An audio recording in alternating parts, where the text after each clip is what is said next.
George Harrison came up with some simple but really cool things. This is, of course, If I Needed Someone, that came out on Rubber Soul, 1965. And, of course, was done on a 12-string capoed at the 7th fret, that guitar part. We're going to talk about a few different guitar parts in this. And, but it was kind of inspired by a couple of things. One was the Byrds album, Mr. Tambourine Man. Mr. Tambourine Man, the song, had just become a big hit in June of 1965. And when the Beatles came here to the United States in August of 65, they hung out with the Byrds and they met Elvis and other kinds of things. And he and Roger McGuinn hit it off, and McGuinn had an arrangement of a Pete Seeger song called the Bells of Rhymney that showed, that pretty much did something similar. But they're not similar enough to where this idea is so generic of just messing around with a D chord.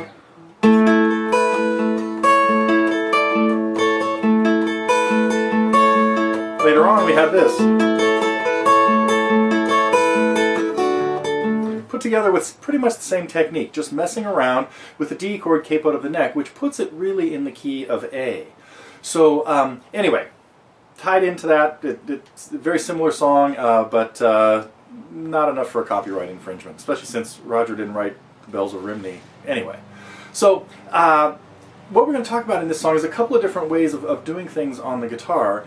There's about 3 different ways. I'll probably talk about 3 different ways of doing it with the right hand, because it's pretty much just alternating this droning bass. Now, some of this came from George's developing interest in Indian music, because we have this constant pounding on the bass note, keeping a drone, while the chords even change from an A chord to a G chord without the bass note changing. Now right there, when I referred to those as A and G, that would have been the absolute chords, not the chords I would be thinking of, because the capo, I'm thinking really D and C with D in the bass. But the capo changes it a fifth, makes it a fifth higher, so the song is really in the key of A, and we have an A chord and then A with G in the bass. I mean G with A in the bass. So now I have a chart. Let me see if there's anything else I want to tell you about If I Needed Someone. Early song of George's. Very simple arrangement, although we'll talk about that a little bit later. We have an intro where we're picking out a little melody. And then we have the verse where we're picking out the melody to the verse. And then we have a chorus that goes into strumming. And now the chords in the strumming part, if you take a look at the tab that I put together, the names of the chords are based on what they are, what you're thinking of at the 7th fret. So, for example, if I was playing a C chord, I'd be thinking C, but it's not really C. So what I need to do is figure out, well, if I was playing this without a capo, what chords would I use down here? So a bit of a challenge, or something you could start working on independently before we get to the segment where I talk about what the chords really are, is the names of the chords on my chart, or on the tab, are what I would call relative names, meaning they're not the real key chords, they're what I think of the chords up here. I think of a C, but it would really be a G chord. I think of a D, and it would really be an A chord. I think of a G, none of which happen in the song, but I'd really think of that as being a D chord. So, see if you can figure out, you can see what I have down there. E minor, F sharp 7, B minor, and A minor. And then an E7 sus4, and an E7 again. So, there's a little bit of homework, or pre-homework, before we get to the end of this lesson. I think that's it. I will talk about a couple of different right-hand techniques in a minute, and then we will start working on playing. Oh, and the whole thing could be played. Oh, there's an interlude, by the way, too.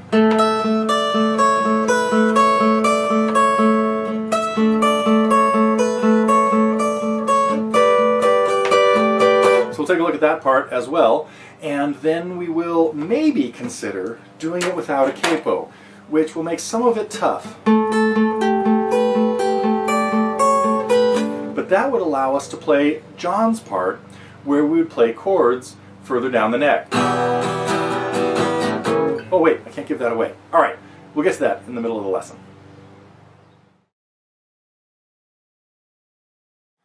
The first thing I want to talk about is the right hand. We've got what we really have going on, aside from a little bit of strumming going on later. We've got bass notes always being hit on the beats. 1, 2, 3, 4, alternating with melody notes that are up on either the second string or the first string. And we could go into a straight alternating picking technique where we use the pick, which is how I played it in the earlier segment, using the pick for the down on the fourth string, and then for an up on the second or first string. And for this type of technique, I would stay anchored down here.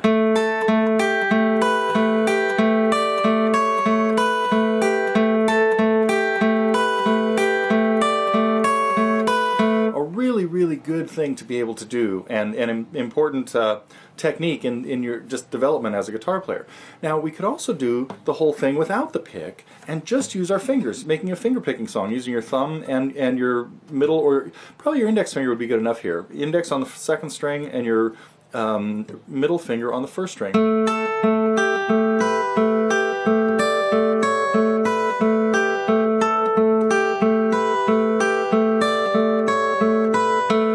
So that would be the finger picking approach. You could also use the hybrid approach, which I would really recommend. If you're thinking about doing the finger picking, I would do this, because when we get into the strumming part, it's really nice to have a pick in your hand. So that we would use the pick and your middle finger as a finger.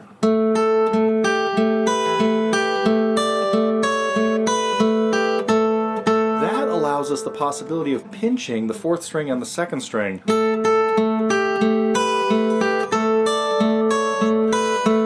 bit of melody that we hear occasionally in there. It's not really too important whether that happens or not, but the hybrid technique, if you're not already pretty comfortable with that, this might be a good song to break in with. That is the pick for the bass notes and your finger, your middle finger, or even your ring finger on the first string for the other melody notes. Now when it gets into the strumming section, we've got a little 8-measure section that we could call the middle 8, or I'm calling it the chorus in here because it happens twice with the same set of lyrics.